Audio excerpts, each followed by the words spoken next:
Good evening and welcome to Spooky South Coast. Tim Weisberg here, along with the silent assassin Matt Costa. It's just the two of us, making it old school tonight, as science advisor Matt Moniz and psychic medium Stephanie Burke are both out. Stephanie's actually down at an event with Porter in Virginia. So if anybody down there is listening, hello to all of you, and hello to everyone out there. We talk about the paranormal each and every Saturday night here on Spooky South Coast. And tonight we're going to have a listen, I don't even know how we're going to cover all that we have to cover tonight with our guest, Dr. Rita Louise. But we're going to try and get through as much of it as we can, because her new book, Stepping Out of Eden, if you have not picked it up, I highly recommend it. It is something that will kind of... I don't want to say change your mind or change your worldview, but it's definitely going to make you think a lot more critically about how mankind developed into what it has. It starts kind of at the beginning, at the very beginning. And it takes us all the way up to today and talks about how man has evolved, how man has not only gone from being an ape to being a human being, but also from how man has gone from being a kind of non-spiritual to a spiritual being, and even beyond. So we'll get into all of that coming up in a little while with our guest, Dr. Rita Louise. And it's been a while since we've had Dr. Rita on the show. Matt, I know that you were conversing back and forth with her. Do you remember when it was that we had Dr. Rita on? How about if I turn on your microphone? This is a recurring theme for me. I believe it was way back in 2012. 2012, and that's when we were talking about her book then, Dark Angels, A Guide to Ghosts, Spirits, and Attached Entities. And what's funny is it was one of our most commented on episodes, especially when it comes to, talking about kind of the darker side of the paranormal. And I remember for weeks after that, getting stories from people that had their own experiences that were similar to the ones that Dr. Rita was talking about with us. And then, of course, we also talked about our poodle at the time, too. That's true. Bitsy Bob. Yep. Because if you remember the meme that was going around, was it a meme then? Was there such a thing as memes? I think it was, before people started calling it a meme, I think. Yeah. Yeah. But it was a picture of a white poodle in a tinfoil hat, and it said, "Can this poodle in a tinfoil hat get more likes on Facebook than Glenn Beck?" Right. We didn't understand it at the time, but... No, we didn't, but we get it now. We loved it. Right, we're like, what are these things that people are putting up, these pictures that people are sharing on, what is it called? Bookface? Right. Facebook? What? No, I think we were pretty well versed in Facebook by 2012, but certainly memes were kind of a new phenomenon. But that dog ended up, I think the dog did get more likes than Glenn Beck, but we'll find out about that a little bit later on with Dr. Rita Louise. And we could also... if you want to call in during the show, we can take your calls, 508-996-0500, 877-996-1420, but you can jump in the chat room as well. For those of you listening on the radio, or maybe listening on the WBSM stream, or listening on the Paranormal Radio app, we also have a live YouTube show going on at the same time. So while you're hearing us on the radio, you can also watch us in studio as well. But because nobody else is here and it's just me, and Matt never puts himself on camera, you're going to see a lot of me on the show tonight. So I apologize in advance for that. Yes, the beard is coming in. And I want to say hi to everybody in the chat room tonight, everybody who has joined us, and people... If you listen to the show on podcast later on, or if you listen to the rebroadcast on the Dark Matter Radio Digital Network, then if you look at some of our YouTube videos, you can actually see some of them up there still have the chat in them. But generally every Saturday night we have a party with all the folks that are in the chat room, who sometimes are talking about the show, sometimes they're not talking about the show, but that's fine. It's a community of people who have come together to discuss, whatever's on their mind. Sometimes it does relate to the topic at hand, but a lot of the times it's just people going back and forth and having fun. But in that chat room on YouTube is a way for us to kind of generate a little income for the show, to kind of help out with the things that we do. This show is produced completely by Matt and myself, and really we don't take any money from the station outside of, using their equipment and all that. We run the website ourselves. We run the podcast ourselves. All of that comes out of our pocket. So we try to find little ways for people to help out where we don't have to. We used to have to do the PBS pledge drive every year. Remember when we did that, Matt? We used to beginning of the year, we'd be like, we don't know how we're going to pay for the website this year. We don't know how we're going to pay for the podcasting this year. I mean, we're no better off than we were 13 years ago when we started doing the show, but at least financially. But we have come up with different little ways for people to help out. And one of the ways that people can help out is in that chat room. You can donate money through what is called Super Chat. And so when you go into the chat room, you have that option if you want to make a donation. How do they do it, Matt? How do they just hit that little button at the bottom? Yep, there's a little button that I think it's a little money icon. Yep, little dollar sign there. And then you can write us a message, and it'll be posted at the top of the chat for a period of time. And I think it's tiered. I think it starts at like $2, and then for each dollar more, I think you get more and more. Your message can be more and more lengthy. Okay. So that is there for anybody that wants to take advantage of it. And right now, that money kind of goes to us. We kind of switch it back and forth between some weeks it goes to us, some weeks it goes to a charity. And we want to thank Cosmic JE for donating last week. We were so wrapped up in our conversation with John Brightman about horror movies that we completely didn't realize that it came in and forgot to thank Cosmic JE on the air. But thank you this week for doing that. And I think what we'll do is, as we get closer to the holidays, we're going to find a good charity that we can work with. And something that probably affects people here locally too on the South Coast, which I know they have to actually be involved with this YouTube program. But let's see if we can find somebody locally that we can work with, and then we'll just let people kind of put their holiday messages in Super Chat, and we'll say them on the show, because that's a good way to kind of raise some funds. And speaking of the holidays and speaking of doing something nice for people, I just want to throw this out there really quickly.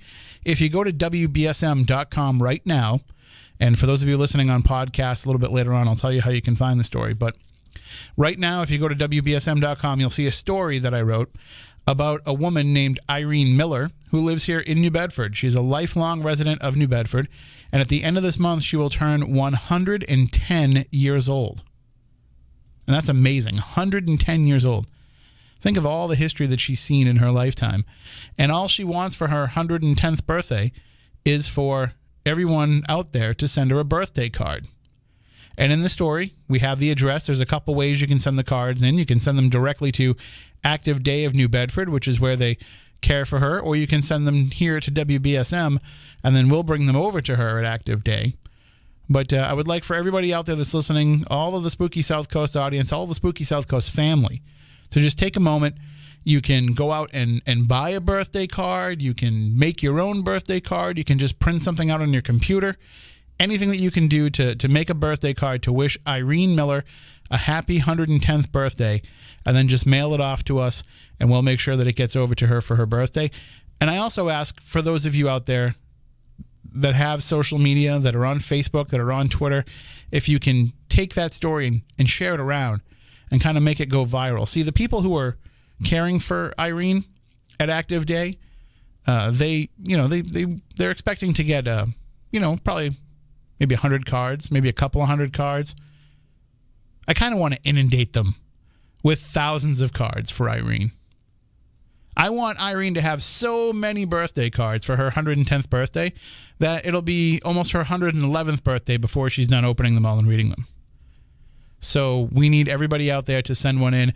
I want to thank some of my friends out there for sharing around the story and for tweeting it out to their followings. Thank you, John Tenney. Thank you, Chad Lindbergh, my good friends from Ghost Stalkers. And of course, people know Chad from his acting work. He's in The Fast and the Furious and numerous other projects. And thank you to both of them for sharing it around. And if anybody else out there, if you only have 5 followers on Twitter, share the story out, because if those 5 people decide to send those cards, that's 5 more cards Irene will get for her 110th birthday. So check that out right now on WBSM.com. And if you can't find the story there because you're listening to this a few days later, and it's, you know, all the news stories have popped up and kind of it's gotten a little bit buried by more recent news. All you have to do is either go to my Twitter account at Tim Weisberg, you'll find it there. Go to my Facebook, you'll find it there, or just search Irene Miller, IreneMiller, and WBSM, and you will find the story on Google or Bing for those of you who are weird and use Bing. But no matter how you find it, you'll find the story there, and you can get the address, you can get all the information that you need to send her a birthday card for her 110th birthday. And I will drop a link in the chat room right now as well for those of you who are there and want to start getting cracking on that now. You get that, Matt? You get that all set? You're going to do it? Okay. See? That's why it helps to have a silent assassin, because he can take care of all those kind of things. And, sorry, we have, so the best part about this is I think it can kind of show the world that all of us weirdos that like to talk about strange stuff, that like to talk about paranormal topics and horror movies and all the other things that we cover here on the show, it shows people that, you know, we kind of are normal. And we do want to wish a woman a happy 110th birthday. Because we're just regular people. We just like weird things. And from what I understand, Irene is a big WBSM fan, so maybe she's a big spooky South Coast fan. Although she loves the Red Sox. A very, very avid Red Sox fan. So I don't think that she listens to us on YouTube or on the WBSM app during Red Sox games. I think those Red Sox take precedence. But Matt, you'll get a kick out of this. Do you know what she attributes her long life to? No, what's that? So she's not really on any medications. Okay, that's good. She's very healthy for 110 years old, but every night she has 3 fingers of whiskey there you before go. bed. So keeps her clean. That's nice. Keeps her sterilized. Little Dr. Pepper, make a hot toddy. Oh, I can go for one of those right now.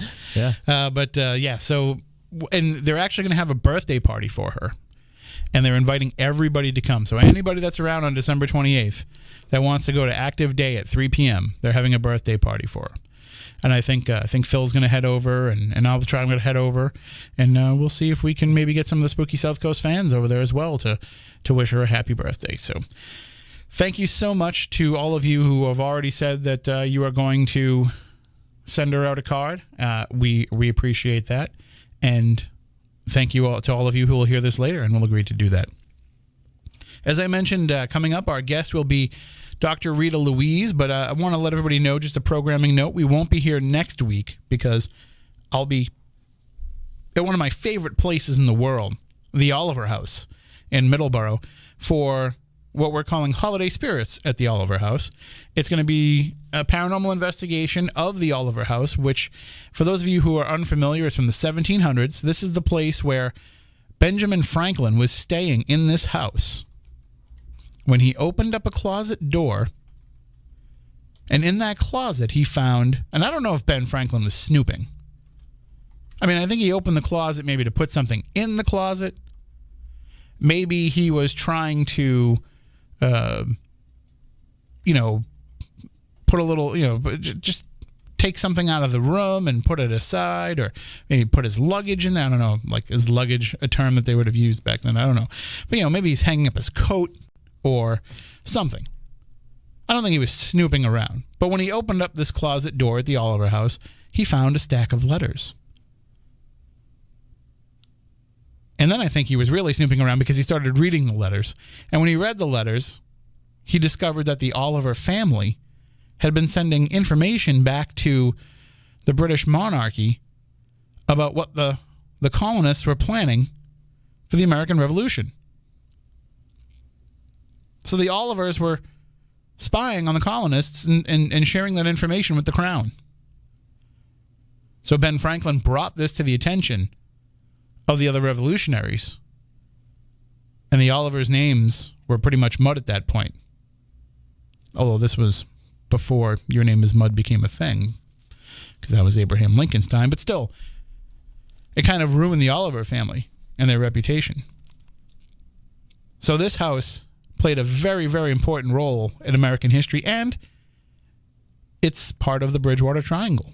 Middleborough is part of the triangle, and it's a place where there's a lot of activity that goes on. So this is, over the last few years, I've only been going there for a couple of years, but it seems like every time I go, just insane stuff happens. And a little bit of the, breaking down the wall of how these things work. A lot of you out there who have come to our events and come to help restore these historic locations, you get it. You know that that's what this is about.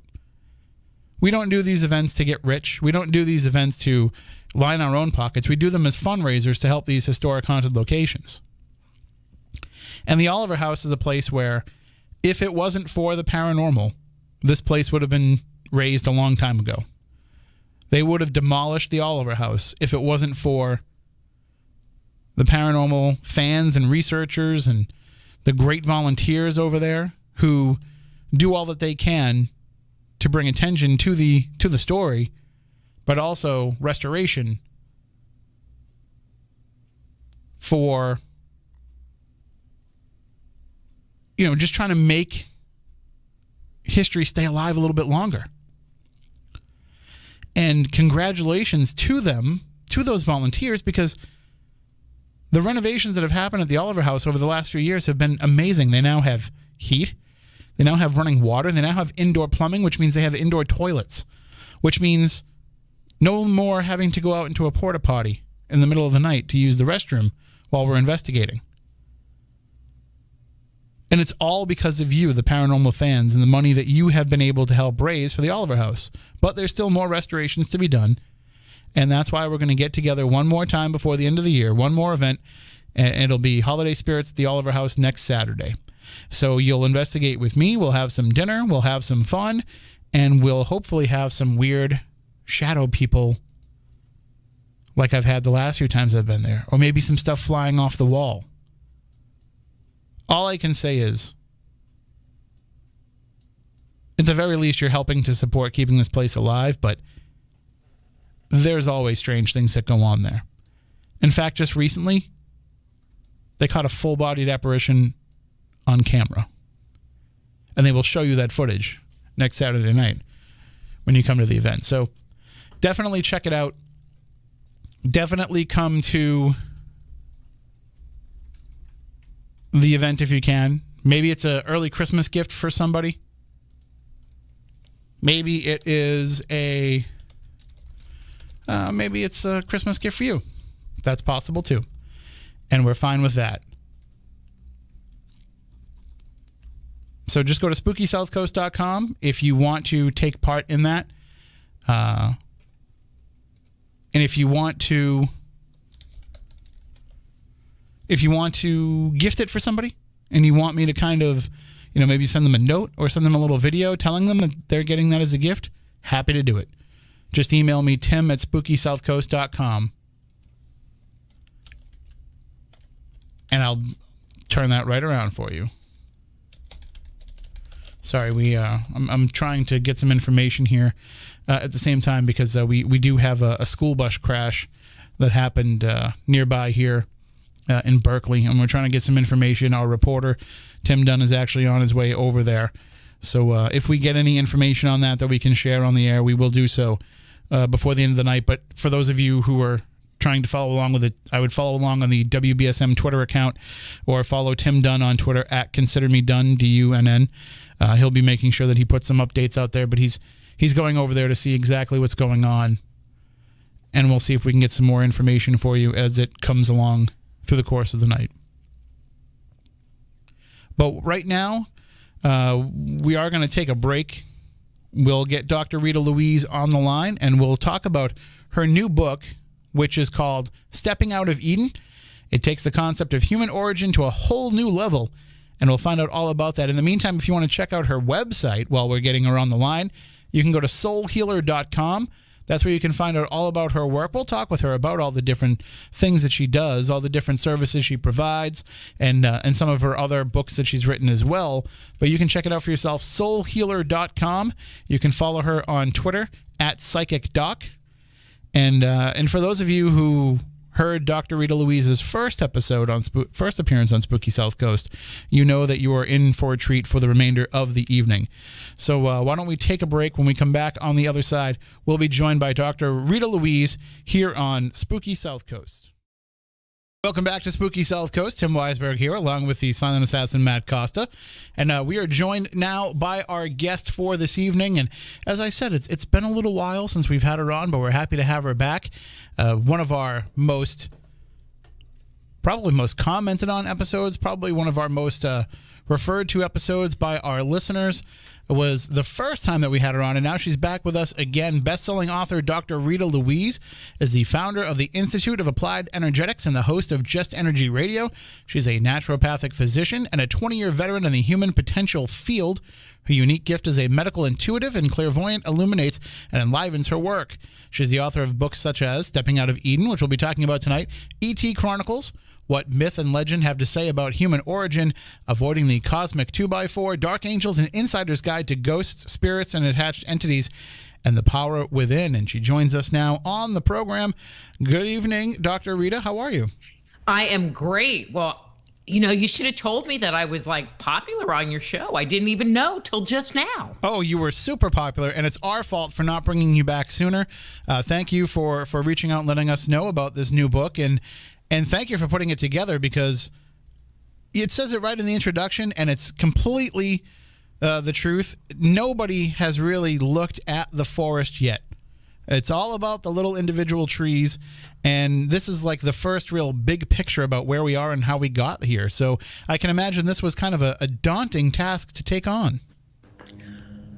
Actually, it wasn't that bad. See, I guess, did we ever talk about the E.T. Chronicles or Man-Made, the Chronicles of Our Extraterrestrial God book on your show? We never did. So see, I wrote that book, and that came out, I think, 2012. So anyway, and that looked at our history based on the mythic record.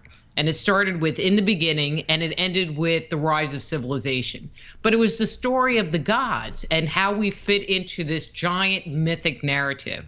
But in doing all of this research, I just kept finding this information about, how did we move through from, the theory of evolution, or however this whole thing played out. And I really decided, because I touched on the topic in the other book, but it would have been an entire book worth of, going off on this separate path that I didn't want to get into, and decided that I wanted to really look at where we came from and how we got to where we are now, which was a really interesting adventure into, our history and our psyche, and why do we do the things that we do, and why do humans act human? Well, and also part of it too is, why do humans sometimes act not human? Because part of looking at the big picture of what mankind has become, also you have to look at the kind of the anomalies of mankind too, and look at how, for the most part, people seem to be good and try to follow along the proper path, but we still have these animalistic tendencies. We're still not these completely enlightened beings that we like to pretend that we are, that we still kind of sometimes can revert back to some of our earlier forms and revert back to some of those primal tendencies and basic instincts.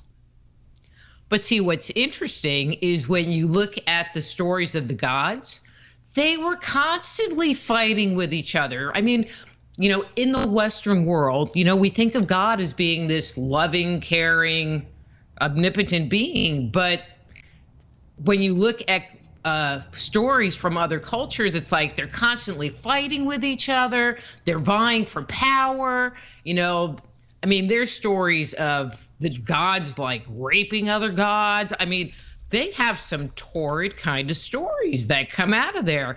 And I joke around and look at the laws and the rules, and I think this is kind of what got me started. The laws and the rules that we have imposed on us, like the 10 Commandments type thing. And it's more like, well, do as we say and not as we do, because our behavior really is very similar to what you find in a lot of these ancient myths.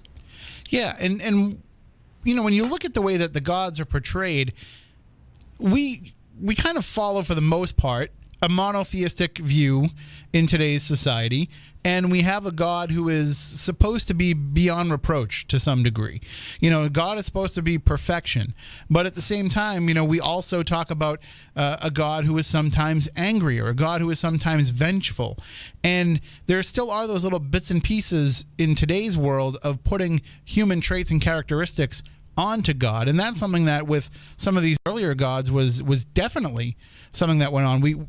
We definitely kind of personified and put our own I don't want to say failures, but kind of our own tendencies as human beings. We allowed that to be reflected in who we worshipped.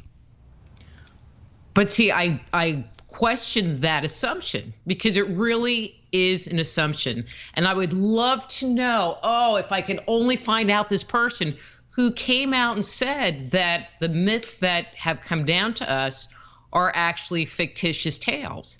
Because what if that was just BS? Well, and what if we look at myths as being true? And I'm going to kind of shift focus here for a second. When we're brought up by our parents, it's like we take on many of their characteristics, good, bad, or indifferent. And I don't know if you have kids, but they do something wrong and you reprimand them and you go, oh my God, my dad used to say that to me, and I think we inherited some of this behavior from the gods. I mean, and not that we gave, we put our personalities on the gods, but they passed on their behavior to us.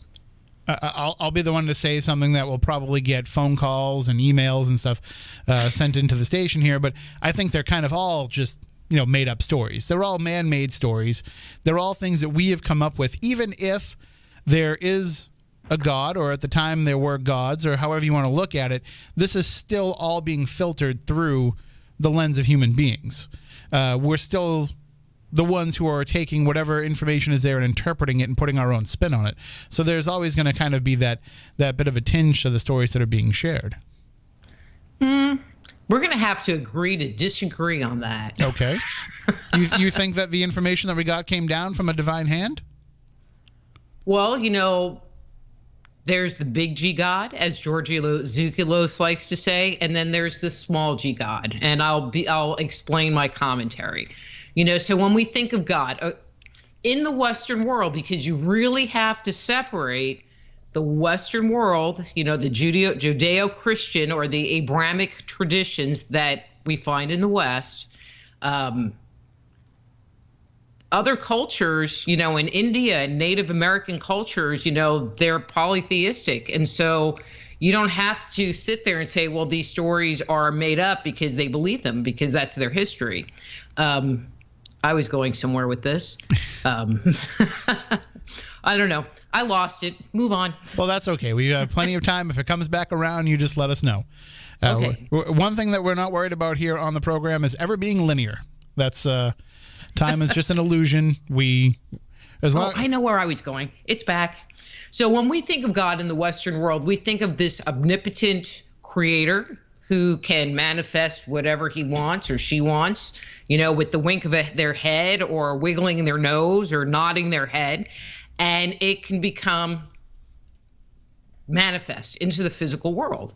And so, all right, I'm a bit of a Star Trek person, and if you read the book, there's a number of Star Trek references, because one of the things Star Trek did was give us some vocabulary that many people are familiar with.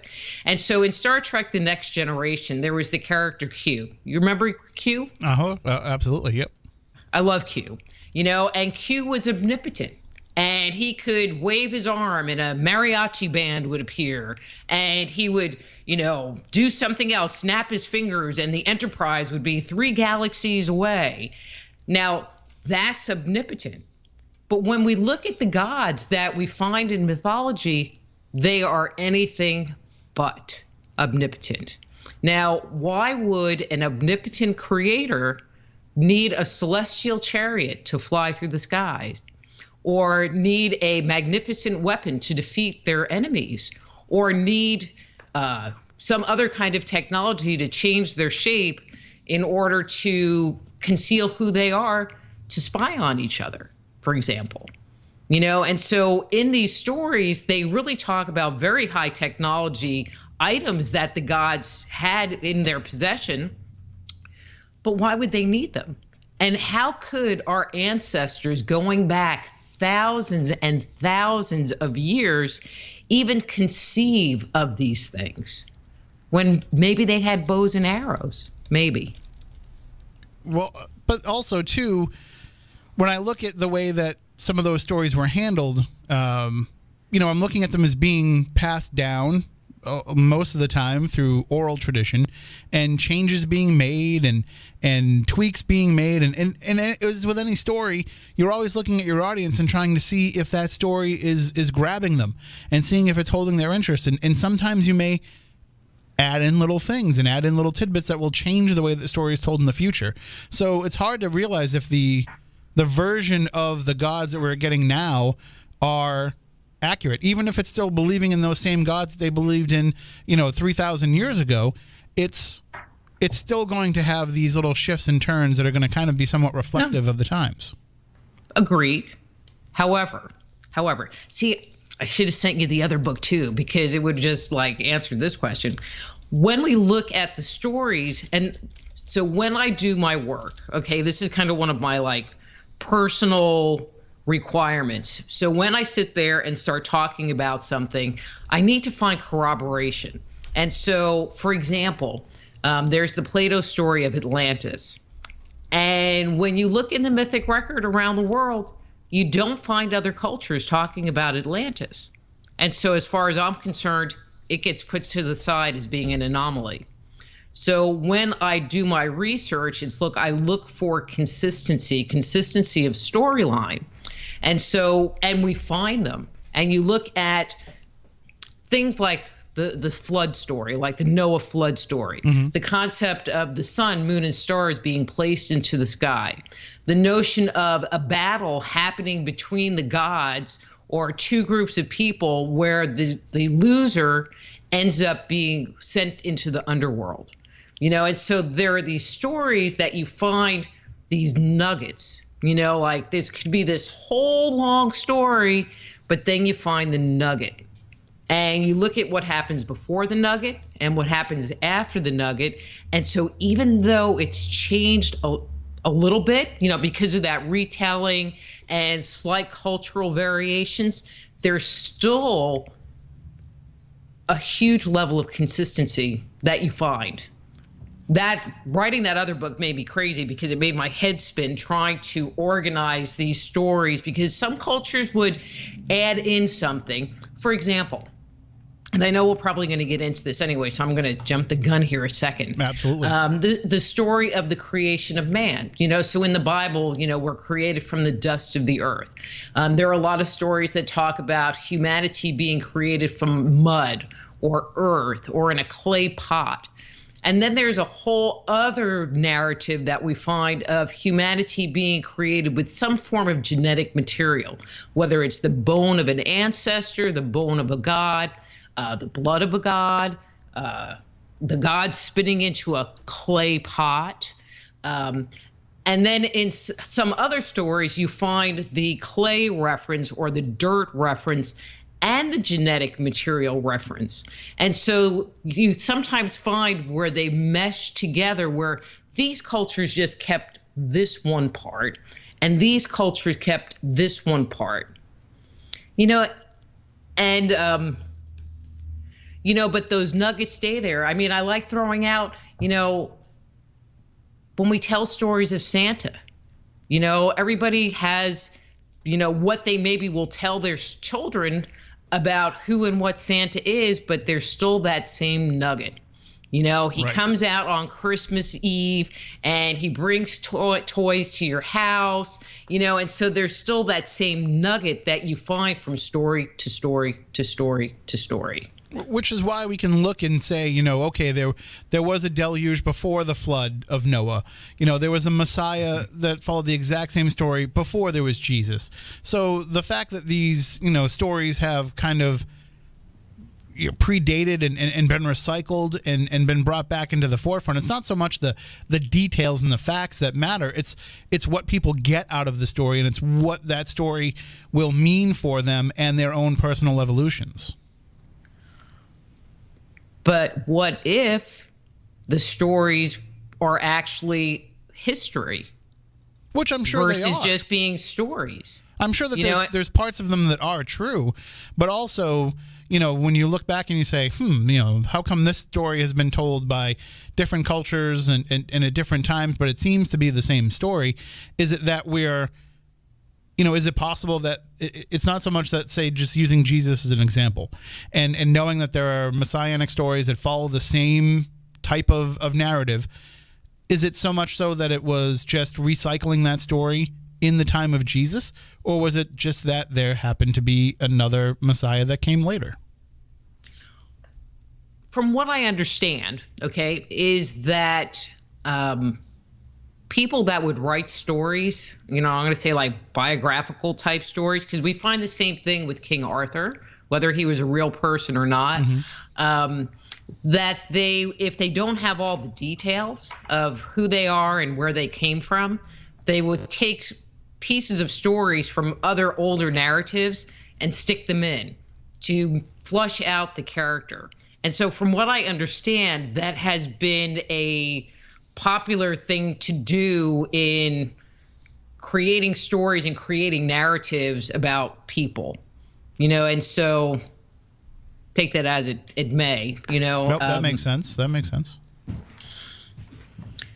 But, but it still came from an older source, so we have the stories of the Immaculate Birth and all of these things that are tied to Jesus that, may or may not be true, that they think maybe came from older sources. And so who knows, maybe there was a person at some point in time back when that actually fit all of the characteristics that are tied to him.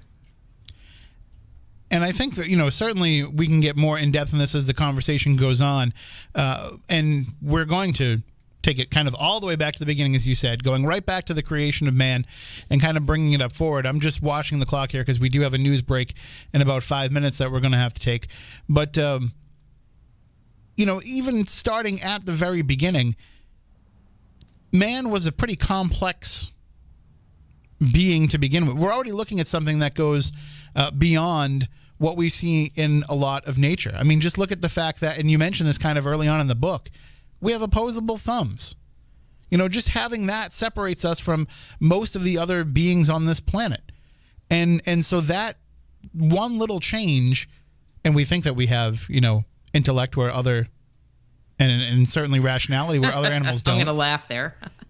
I mean, I was actually looking at it more from assuming that other species don't, but I also see what you're saying, assuming that our species does. But pretty much. But there is something special about man. As much as I think that a lot of us thinking that we are special is our own ego, but there is something special about man. There is something different because we were kind of genetically made to be different. Exactly. And do you think that was, you feel like that was for a purpose, that was with reason behind it, not an accident of evolution? I don't think it was an accident of evolution. One of the things that we find when we start looking at the archaeological record is that scientists are kind of dumbfounded as to how so many changes could have occurred in the human species in such a short period of time. It steps outside of the framework that they've identified for evolution. Additionally, it seems as if some of the major advances that happened in the human species and Neanderthals and Devonians seem very targeted to achieving a certain goal or outcome. At least that's how it appears. And I can't really give you I can give you some specifics, like our ability to communicate and speak very specifically. We walk upright. You talked about opposable thumbs, but we're also one of the only animals that don't have any fur, which from an evolutionary point of view doesn't really make any sense unless you go with the aquatic ape theory, which says that we were actually, living in and around water, and it was an evolutionary change to lose our body hair because we were actually in the water. If you don't think humans have fur, I wish my co-host Matt Moniz was here. I would have had him take his shirt off on camera for you. That's the Neanderthal part. That's right. What I keep thinking. No, I know what you mean. But and maybe that's why he skipped the show tonight, because maybe he was afraid that we were going to try to use him as an example. I think we can definitely get into all of this coming up in the next hour. We are going to take a break for the news. When we come back on the other side, we will talk more with our guest, Dr. Rita Louise. And if you want to check out her website again during the break, soulhealer.com, and you can pick up not only this book that we're talking about tonight, Stepping Out of Eden, but also the other books that she was mentioning as well. And we can find out more coming up in the next hour as well, Dr. Rita, about the different services that you offer and the different abilities that you have and how those play into your work as well, because obviously, with a website like soulhealer.com, there's some pretty heavy healing going on. So we can talk about that coming up as well. We will, if we get any updates on this terrible bus crash that is being reported, we will share that with the audience as well coming up. And if you want to call in with your questions for Dr. Rita throughout the course of the show, the number is 508-996-0500, toll free 877-996-1420. You can also share those questions in the chat room on Spooky TV at SpookySouthCoast.com. Right now, we have some very lively discussion going on in the chat room. So if you just go to SpookySouthCoast.com or go to our YouTube channel, you can jump into the live chat right there as well. You can share your questions there. And another good way to get them to us is via Twitter. You can either tweet us directly at SpookySC, or you can use the hashtag SpookyLive. And if we see the questions, we'll shout them out for Dr. Rita. And of course, the other way is email spookycrew@SpookySouthCoast.com. But as we always say, the best way to pose a question to our guest is the old-fashioned way. Call in, share your voice, share your thoughts, share your questions. We welcome it. 508-996-0500, 877-996-1420. So we are going to take a break for the news. We'll be back with more Spooky South Coast coming up. And again, don't forget one more time to let everybody know we will not be here next week because we will be at the Oliver House for Holiday Spirits at the Oliver House. If you would like to get tickets to join us, just go to SpookySouthCoast.com, click on events, and you can get your tickets right there. Highly recommend it because they're very limited and it makes a great gift before the holidays. We'll be right back with more Spooky South Coast. Are you intrigued by Paranormal Talk Radio? You'll love the new Paranormal Radio app from TalkStream Live. You'll find a great selection of talk shows covering UFOs, ghosts, strange phenomena, and much more. Download the Paranormal Radio app now and start listening to the very best in paranormal talk entertainment. The Paranormal Radio app, free in Google Play and the iOS App Store. Welcome back. Hour number 2 of Spooky South Coast. Tim Weisberg here, along with the silent assassin Matt Costa.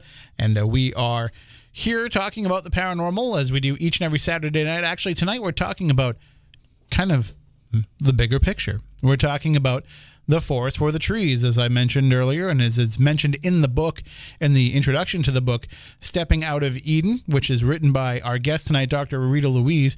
We're talking about kind of putting all these pieces together and seeing what it all means.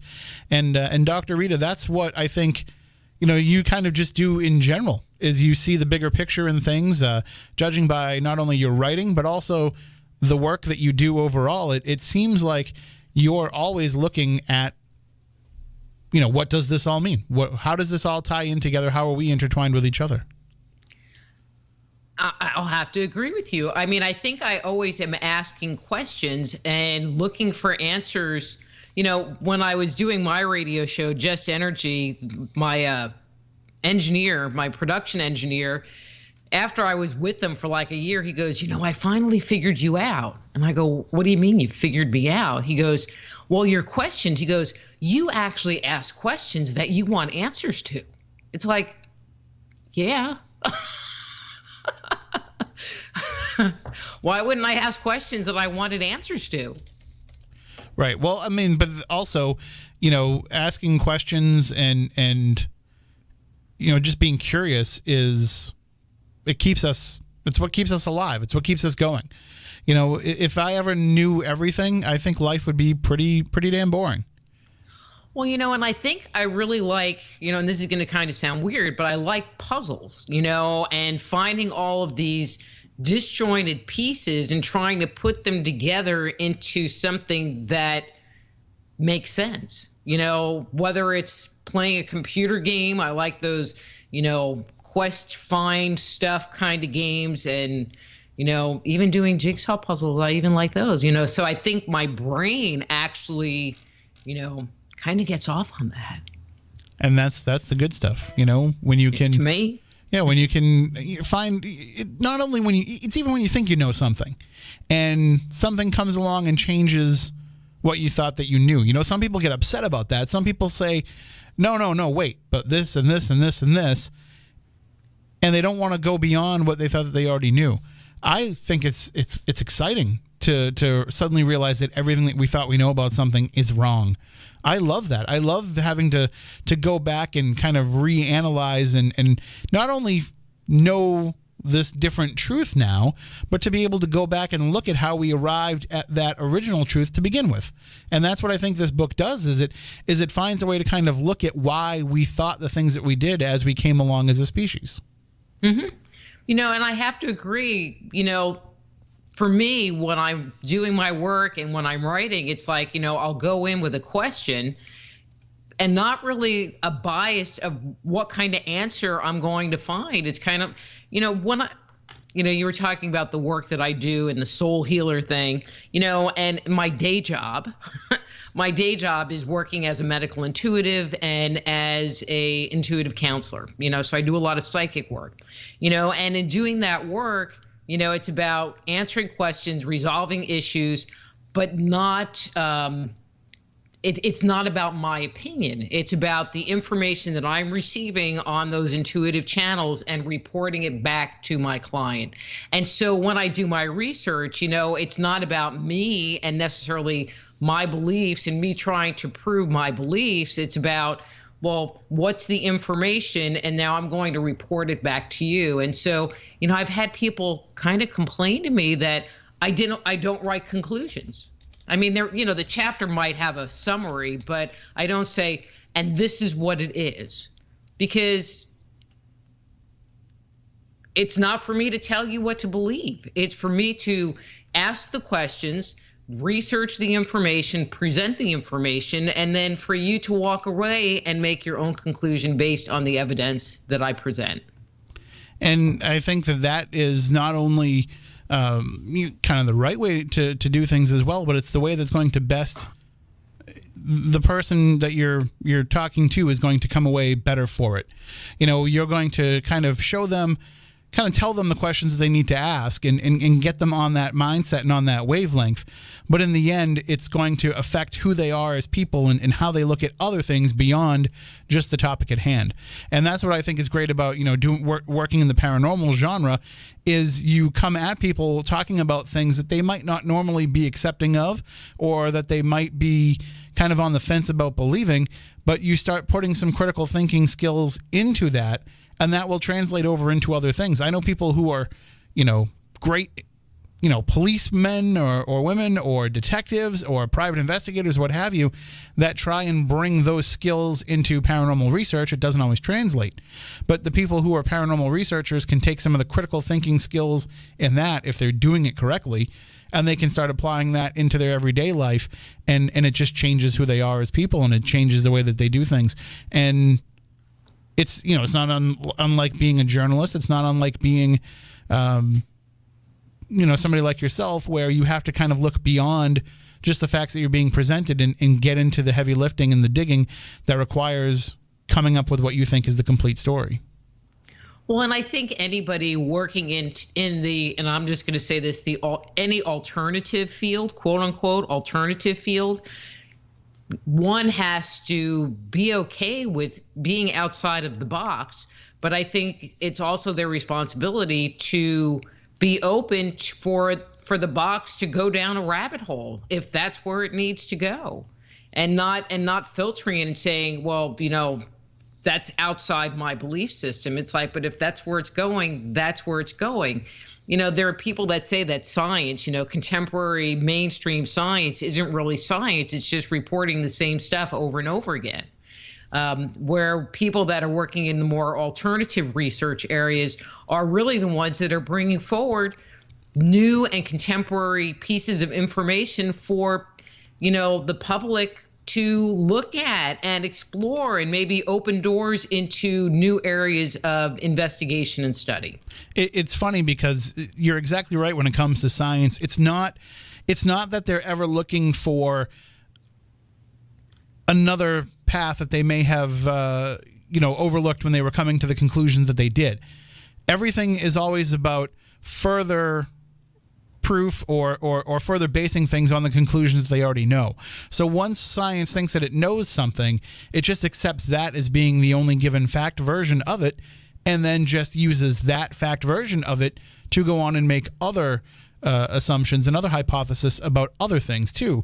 And in the end, if there's another way to arrive at the same conclusion, or another way of coming to the same realization, that could totally change what comes after it. But science is kind of, to some degree, a bit of an echo chamber and just a bit of a reiteration of what's already been proven.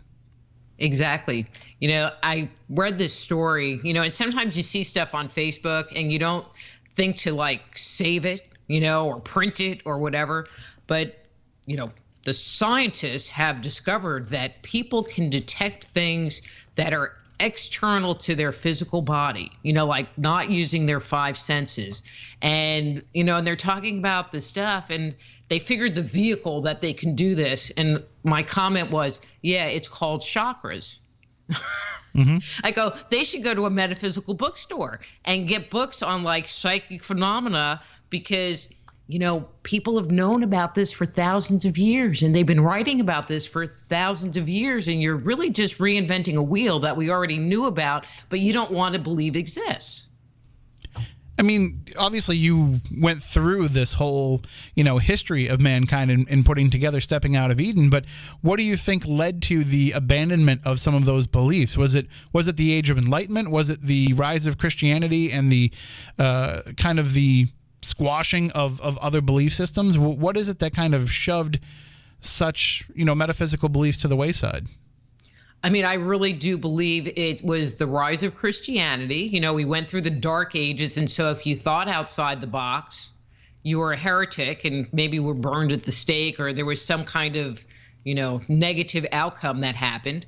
And then when there was the European expansion into all of these other countries, into the Americas, into Australia and New Zealand, and into Africa, all of the indigenous traditions, or many of them, were eliminated because they were heathen and they couldn't see past their belief system and couldn't recognize that although the form was very different, many of the beliefs that traditional and indigenous cultures have are very similar to the traditions and beliefs that you find in the Abrahamic cultures.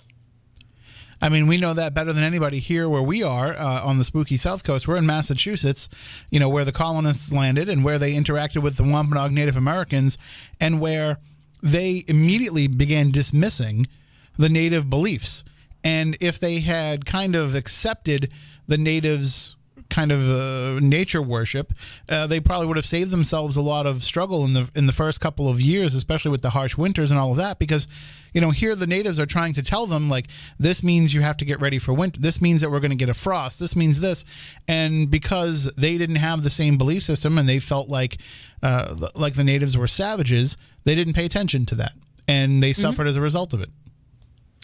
And you were talking a little bit earlier about the egotistical piece of humans thinking that we're better than animals.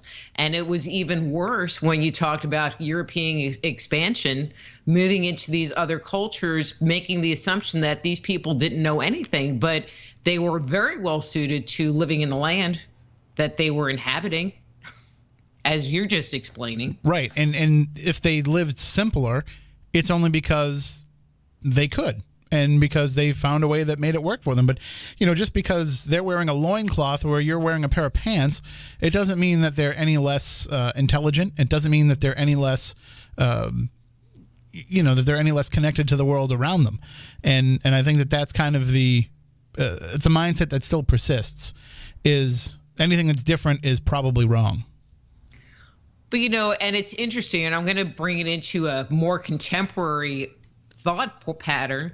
If you take someone from an indigenous culture, or 500 years ago, and you give them an iPhone, they're going to look at it and think that it's some kind of spooky magic, and we're going to be like, what, you don't know how to use it? And that's going to be our attitude toward them, is like, oh, well, they're stupid and they don't know how to do it.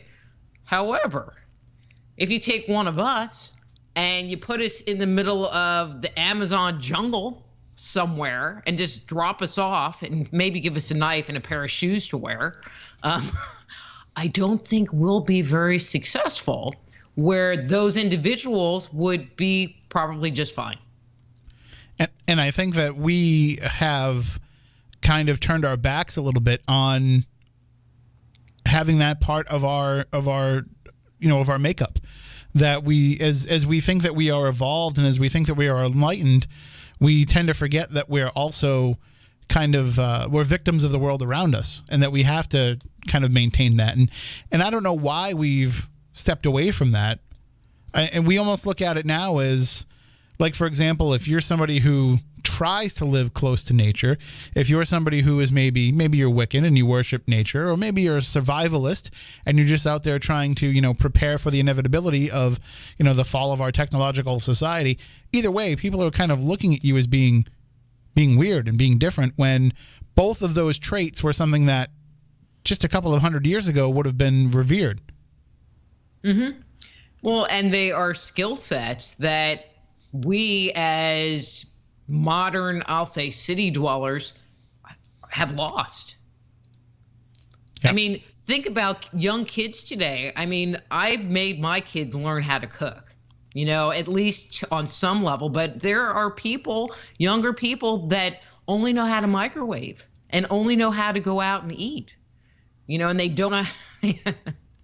They don't even know how to cook a can of Campbell's soup, which is just really kind of scary to me.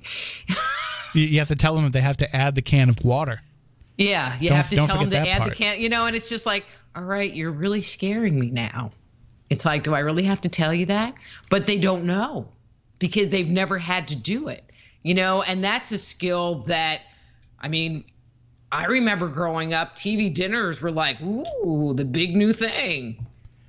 In the little aluminum tray, Those are still good. Now, I don't know, people, I mean, now they just have to make them, larger because we're fatter as a society. We need more sustenance, but they still get the job done. That warm brownie still hits the spot after some Salisbury steak and corn.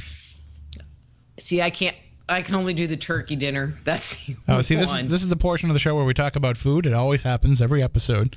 Don't get me started on food. We're a big foodie household, so.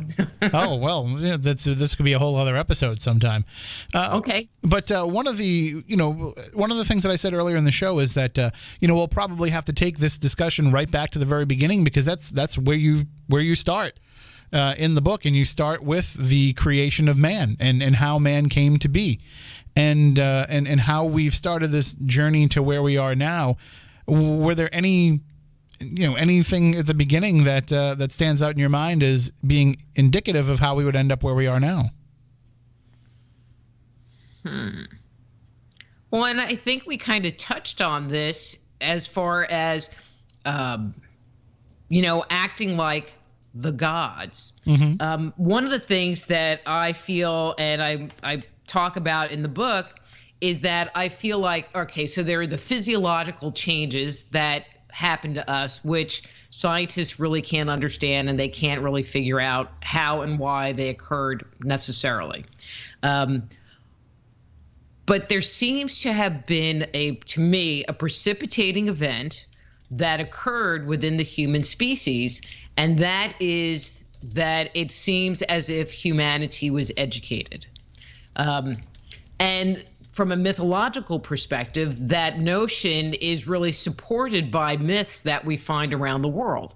I joke around and say that humanity was a pretty dumb lot, because any story that you hear about any technological advancement we made, it was a gift from the gods. It was never, about Joe Bob over there, figuring out how to do fire or figuring out how to do agriculture. It was always the gods gave us this, and they gave us this, and they taught us to do these different things.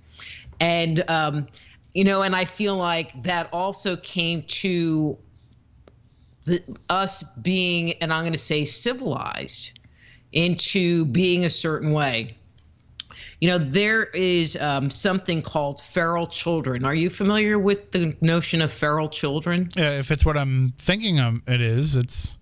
Okay, I'll just explain.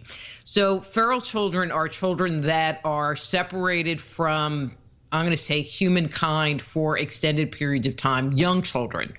And when they are left with other animals around them, they will take on those characteristics. And over recorded history, there have been about 100 cases of feral children. And actually, there's a video on YouTube of some very contemporary feral children of this girl that was left in a dog house with some dogs, and she barks and yaps around.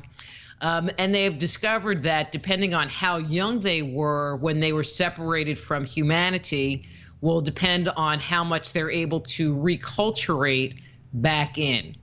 So with that said, if you get a dog and separate it from its parents and bring it into your household, your dog is still going to act like a dog. Your cat is still going to act like a cat. If you take a human and separate it from humanity, they don't grow up to act, quote unquote, human in the way that we see ourselves. They take on the characteristics of those, usually they're brought up by animals or interact with animals, and those are the kinds of characteristics that they take on. And so what I glean from that is that much of who we are is through this ongoing, consistent level of training that we receive from the day we leave the womb until the day we die. So we are definitely products of nurture more than nature, because we don't have these tendencies to be who we become coming from a very natural standpoint. Instead, we're definitely a product of the environment that we grow up in. Makes sense to me. I mean, I've seen people who, just looking at society in general, and people that I've known throughout my life, people are reflective of how they grew up and the culture they grew up in. And if just look at something as simple as just the way people act, if they grew up in a trashy household, they're going to act trashy themselves. And if they grew up in a household with a modicum of decorum, then they're going to have that decorum themselves. And it's not so much just a matter of, were you trained correctly by your parents to act that way? Were you raised correctly? It's a matter of you are reflecting what you saw, and that's what kind of built those. Not even, we look at it as a value set, but it's not even a value set. It's just it's a Pavlovian response. It's something that just becomes ingrained in us because that's what we're surrounded by as we mature and evolve. See, thus my comment that we didn't put the stories on the gods passed that on to us. Okay, you're starting to get me over onto your side. We're getting there. Okay. Well, but one of the things about us, though, you mentioned the stories, but one of the things about us as a species is that we need those stories. I mean, even if it doesn't matter, we don't have to be talking about creation stories. We don't have to be talking about the basis of religion or any of that. we just like stories. We like to be entertained. That's why we watch TV, while we listen to the radio, why we, stare at our smartphones all day. We like to be entertained by some sort of narrative that's going on outside of ourselves. And so these stories had to come from an early time. I mean, the mythologies of the early days of man a lot of them have kind of stuck around because we were creating stories that we liked and that we wanted to keep around, that we've just kind of evolved a bit over time. And the question that kind of gets thrown in there is, there are fictional stories, but then there are stories of history that gets passed down. And see, actually, I found an article on Facebook, and I didn't save it, but I was able to find it back online. So there is, in the Alaska area, I thought this was really interesting, and I put a different story in the book, but this one was even older. And it's the Heilsunk Nation, Aboriginal group off of British Columbia. And they talked about these people that lived on their island like 14,000 years ago, or, really far back in time when, it was supposedly still during the Ice Age, and scientists were like, that's just a made up story and it's not possible. People couldn't live on this island because it would have been covered in ice. And, so that was where science was going, like, your myths and legends about a colony of, your ancestors being here, you just made it up. You know what I mean? It's not true. Until they started doing some digging, and they found that there were actually colonies, or tribes that lived on this island going back 14,000 years. So the story that they had about their ancestors colonizing this island, way, way, way back in time actually held up to be true. I mean, if you look at today's, I guess, tendency, and maybe I shouldn't say tendency because it kind of just exists within the paranormal world, or maybe some slight tendrils outside of it. But, we have a lot of the people who are believers in the ancient aliens theory, a lot who believe, kind of subscribe to the Von Daniken Chariots of the Gods idea that we were created and or at least kind of helped along by extraterrestrial beings, by something kind of outside of our world. Mm-hmm. And it seems like, you obviously, again, as you mentioned, I haven't read the other books, but, that seems to be something that's on the table with you. Well, and when I wrote the last book, E.T. Chronicles, also known as Man-Made, The Chronicles of Our Extraterrestrial Gods, that wasn't my intention. My intention was to sit there and see what the mythic narrative had to say. And I took the Bible and I put it to the side. I took like Eric Von Daniken's work and Zachariah Sitchin's work, and I put it to the side, and I said, I'm just going to see what this has to say to me. And it took me down this giant rabbit hole, leaving me with really no conclusion other than it was a group of extraterrestrials, just based on the story narrative.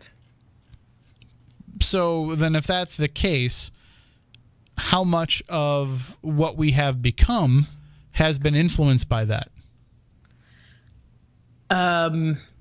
Or was it most of it? So it wasn't just a matter of, pouring the seeds. This was actually, they were tending the garden. So there's the Babylonian priest named Berosus, who wrote, during the Babylonian period, I think it was like 600 AD. And so he talks about these characters called the Onas. And the Onas came and visited the earth. Well, they came out of the Erythraean Sea 6 times, 3 times before the flood and 3 times after the flood. And their job was to educate humanity. And so we find even in the mythic narrative that there were different periods where there were these, I'm going to say, downloads that were given to humanity. And that's one of the things that I actually talk about in the book, is where we start finding these spikes. It's like there's not a whole lot going on, and then we find a technological spike, and then a whole lot not really anything going on, and then another technological spike. And the last really big technological spike was about 45,000 BC, between 25 and 4,500 BC. And there really hasn't been, from a mythic record, because myth kind of went away with the advent of writing. But then there are some people, and I'm kind of jumping genres here, in the UFO community that feel like, downed UFOs have given us additional technology, so there was the Roswell crash, and so, well, maybe it didn't crash. Maybe they left it there for us so that we could take it based on where we were and back engineer it, because we went from not much technology to having, computer chips and resistors and, the whole electronic revolution that really started to occur after that point in time. And I always like to include Velcro, because supposedly that was, one of the things that we got out of that too, Velcro. And so I feel like, this is something that they have been here, that they have been guiding us along this whole pathway. One of the things that I find to be a little bit annoying is that we don't know what the end game is. We don't know why they came. Right. We really don't know why they chose to develop us. It does seem as if we were, and I'm going to say, a kind of domestic species.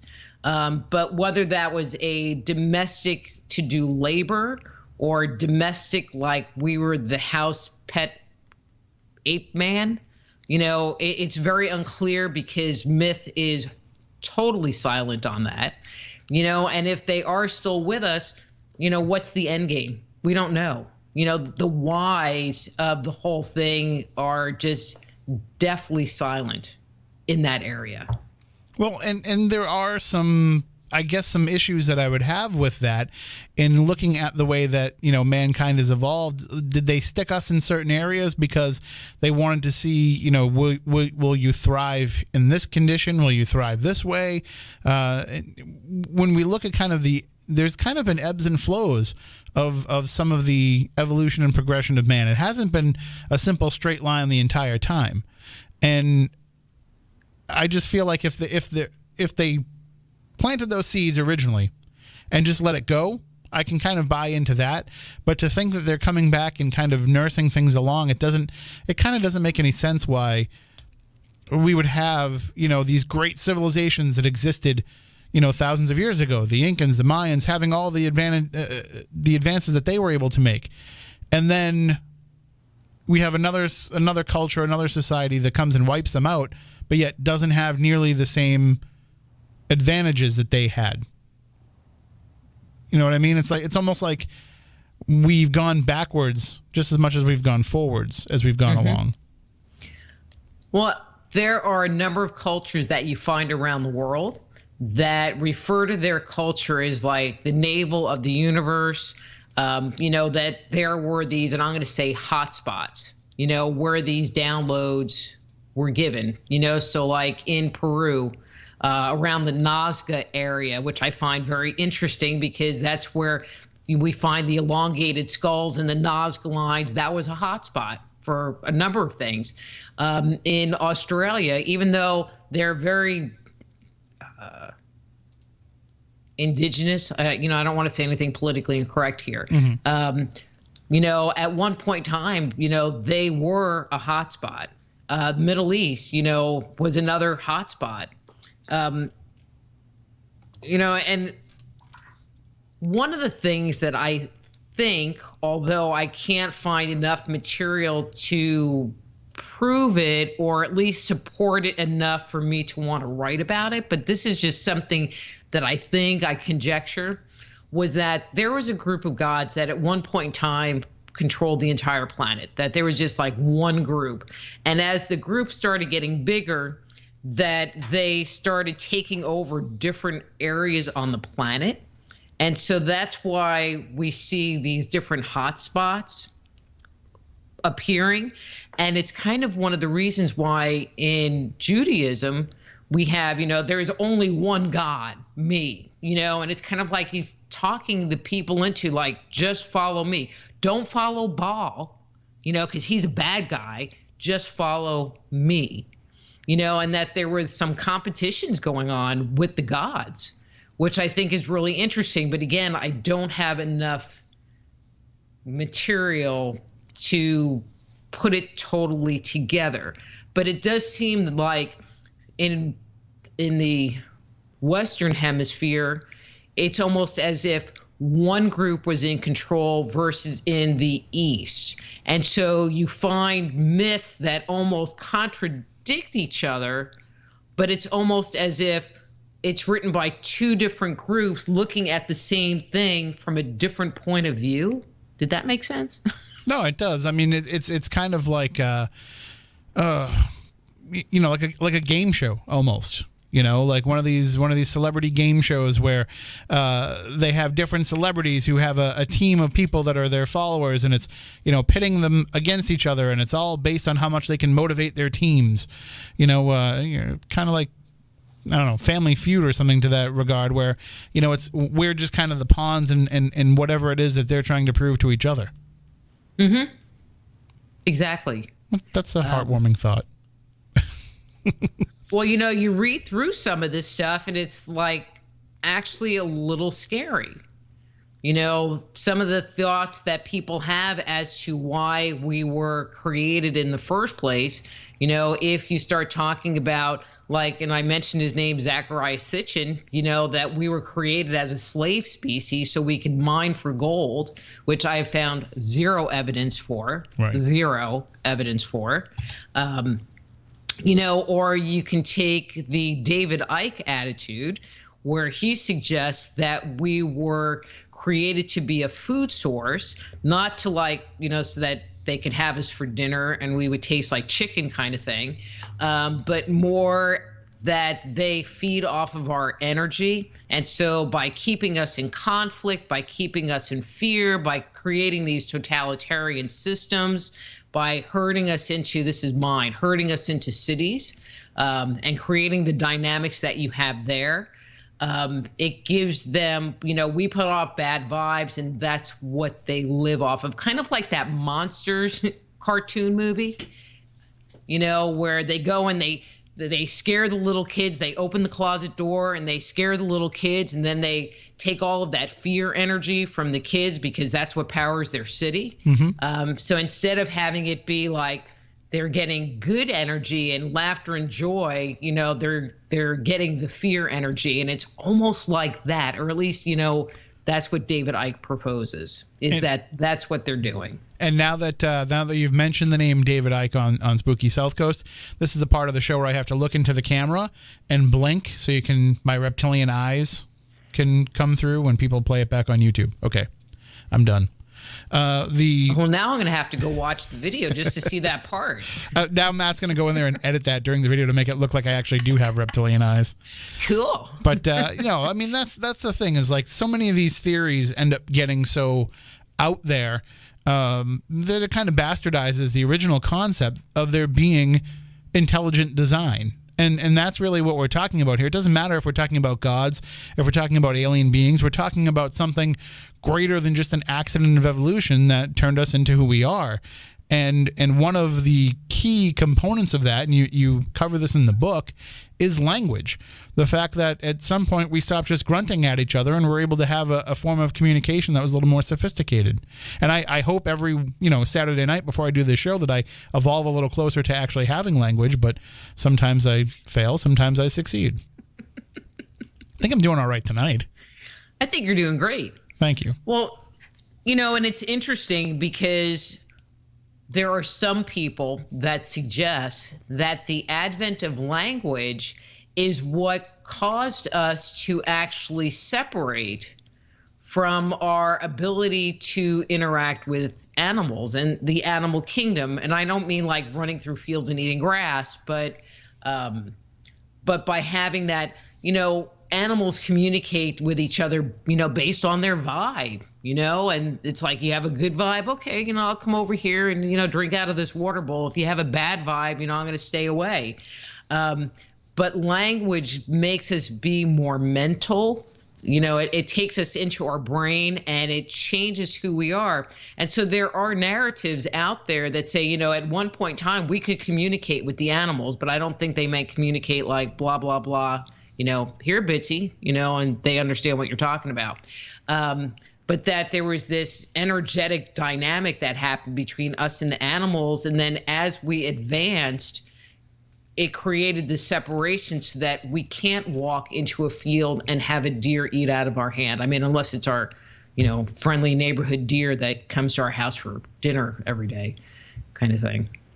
Well, and, we have a lot of those around here, except they also like to run out in front of our cars, too. That's the downside of that.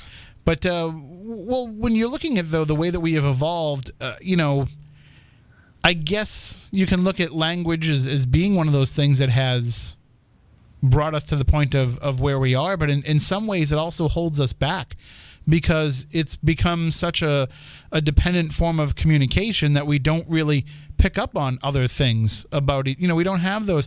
Obviously, you have intuitive abilities because you've practiced them and because you've developed them over the years and you put them to work all the time. But generally, mankind has turned its back on having any of those type of abilities that, had we not been able to speak to one another, we probably would have honed a little bit more.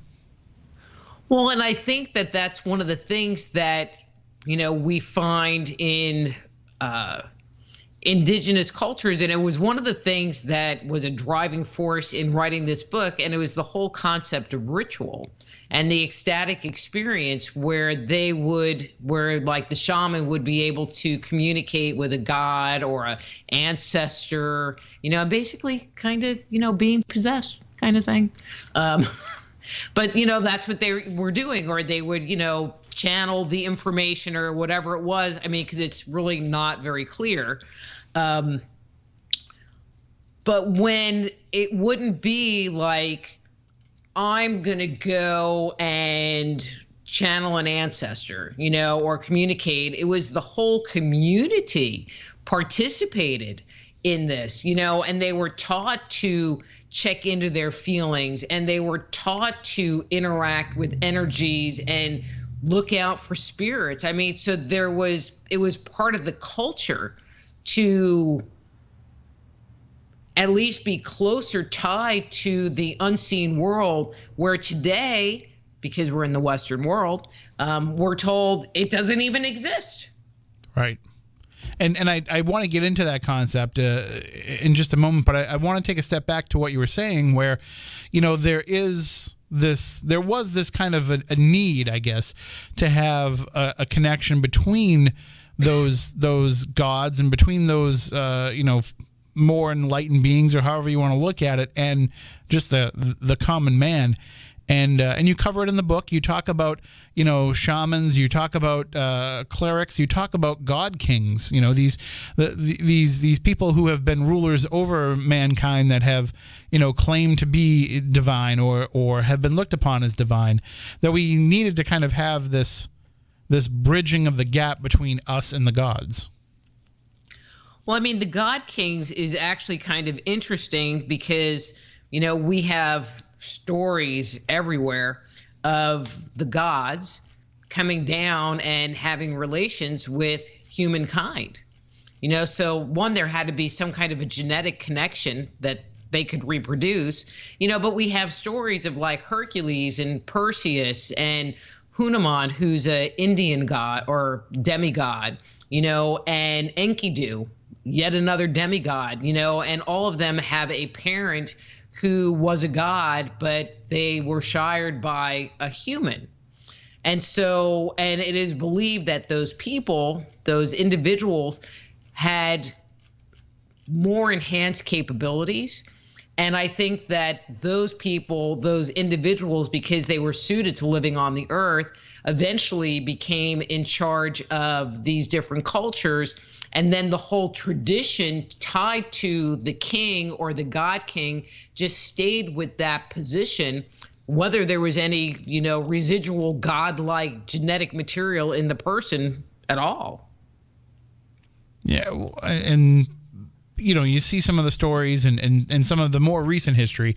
If you're looking at history over the last 1,000 years or so, and you look at some of these, just the way that was abused. That position, that reverence, and even today we see it. I mean, I'm trying to tiptoe around political statements here, but there are some who feel that when they get into a position of power, that makes them somehow above others, and somehow should be treated differently. And in a way, like, we're looking upon you to lead because we see characteristics in you that either we want to aspire to, or that we feel, are those that should be guiding us, and trying to act like you're better than somebody doesn't seem like a good quality to be looking up to. No, it's not working too good. and again, I'm not talking about any particular leaders or any particular rulers. I mean, this is something that we're seeing across the world right now. We're seeing kind of this this lenience toward looking for those authoritative leaders, and I think that's kind of. Well, haven't we been well trained? Unfortunately, we have. But I mean, that's kind of my point. We've been well trained. We're not as enlightened as we may have thought that we were. One of the things that you cover in the book too is, and this was interesting because it's something that I haven't really thought of.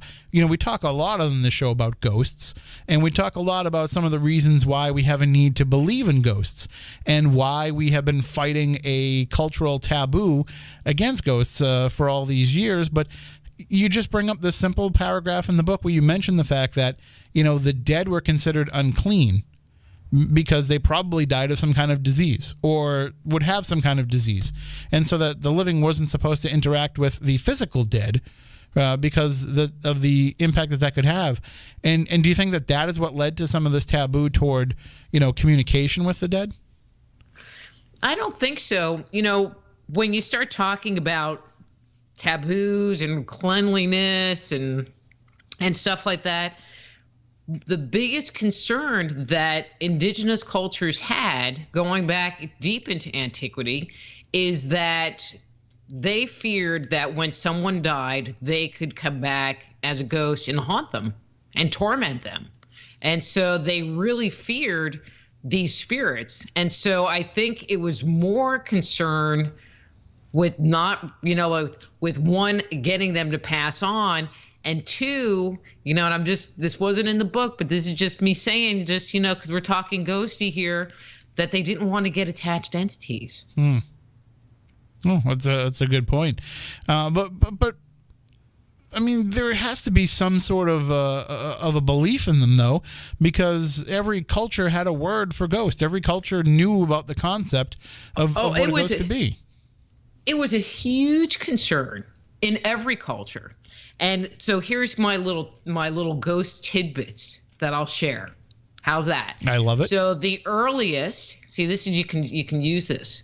So the earliest written reference that we have to a ghost actually comes out of the Epic of Gilgamesh, which was the earliest portion of it that has been found, dates back to about 2500 BC. And in it, it's Enkidu, who I mentioned before, is Gilgamesh's friend, and he finds out he's dying. And he's worried because he's scared that he's going to come back as a ghost, which suggests that they knew what ghosts were at least 2,500 years ago, or BC, 2,500 BC. Now, one of the things that seemed very consistent around the world was that burial rituals and burying the dead was very important, because if the departed individual didn't have a good burial, then they would come back and haunt you, period. That is the most consistent theme that I could find culture to culture back in antiquity or in indigenous cultures as to why death rituals were so important, because they didn't want them to come back to haunt you. So burying someone would be part of that. And so the earliest burial that we know of dates back to 90,000 years ago to a Neanderthal that was found outside of a place called Chinar's Cave, and he was interred in the ground on a bed of horsehair in a fetal position. Red ochre, which there's a whole bunch of stuff about ochre, but was put on his body, and he was buried. Neanderthal, 90,000 years ago. Wow. And what's interesting is that this same person, they think he was a shaman because they found flower pollen in the burial with him, and all of the pollen they found was the pollen for medicinal herbs. And so it's also very suggestive is that he was some kind of an herbalist, and that, you know, the concept of herbal medicine also dates back at least 90,000 years. Wow. See, now you mentioned something there that I find very interesting and that I think is kind of the crux of the entire, you know, ghost question, and that being that they were afraid that if they didn't bury the dead properly, the dead would come back to haunt them. And that's what we need to find the answer to, is why is it that when people are alive, we love having them around us and they're our loved ones and we want them to never go away and never die, but then when they do, all of a sudden to think that they might still be around us, suddenly this becomes a very negative experience. Why did we come up with this idea that we were going to be haunted by those who we loved right up until the time that they died? So that, I think, is the most fascinating part of all this, and I don't know if we'll ever find the answer to that. Well, but it's interesting, and I'll throw this out. I know we're getting close here.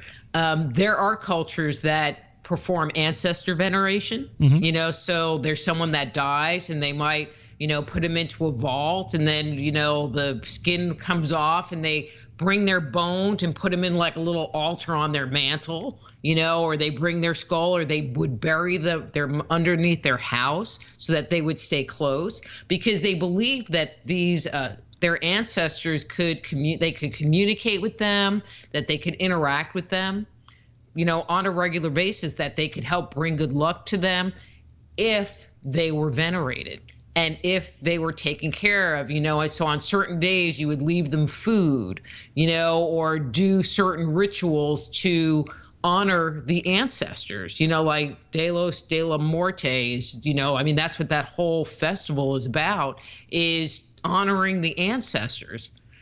But if you didn't venerate the ancestors, they could come back and haunt you, you know. So it's kind of like, it was also a way of kind of doing a little bit of social control. It's like, okay, well, you know, if you're not going to do what we want, them spirits are going to get you. So I think that there's a certain amount that has been over time shifted from, you know, I'm not exactly sure what the origin was, into something that just became a giant threat. Well, the book is called Stepping Out of Eden. The author is our guest tonight, Dr. Rita Louise. I highly recommend that everybody goes out and picks this up, because we're just scratching on the surface of what the book is all about. When you get into it, you can really get in depth with the reading and with the history of all of this, and really start, as we said before, seeing the forest for the trees. Before we let you go, Dr. Rita, I had mentioned earlier in the show that you might have been the person that introduced us to the concept of a meme. And I just want to ask you, did Bitsy Bob end up getting more likes than Glenn Beck? She did not get more likes than Glenn Beck. That's ridiculous. At her height, I mean, I kind of, one I want to share. So Miss Bitsy Bob passed away a couple of months ago. Oh, sorry to hear So it. that's very sad.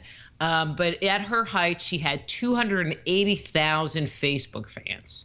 Wow. I can only wish to have 280,000 Facebook fans. But, you know, I'm the mom of the dog that had 280,000 Facebook fans. So I guess that counts for something. What I want to know is, did she ever use that as leverage against you? Did she ever say, you know, I'm the one with I'm all a the Facebook followers. superstar. Yeah. You're not. I think she tried. Well, so anybody that doesn't know what we're talking about, you've probably all seen the image of the cute white poodle dog with the tinfoil hat. That was Bitsy Bob. So yeah, poodle in a tinfoil hat. If you look up poodle in a tinfoil hat, there's still Facebook or web pages that had articles about her and the page, and she's all over the internet. So she may no longer be with us here on this realm, but she lives on. And really, it's all about, if you can just become a meme, you will live forever. We can all hope to reach that kind of a status. I'm going to have to like take her picture and put little quotes on and figure out how to get it into that little GIF thing on Facebook. Oh, yeah. Oh, we can help you with that. Oh, yeah. Hey, cool. We'll do that. All right. Well, thank you for joining us. And again, if everybody wants to check out Dr. Rita's site, soulhealer.com, follow her on Twitter @PsychicDoc. Reach out to her, find out more about all the different things that she does, and definitely pick up the book, Stepping Out of Eden. Let's not make it so long before we talk again, Dr. Rita. That sounds good. We should talk food. Yeah. Yes, absolutely. We will do that. Okay. All right. Have a great night. Take care.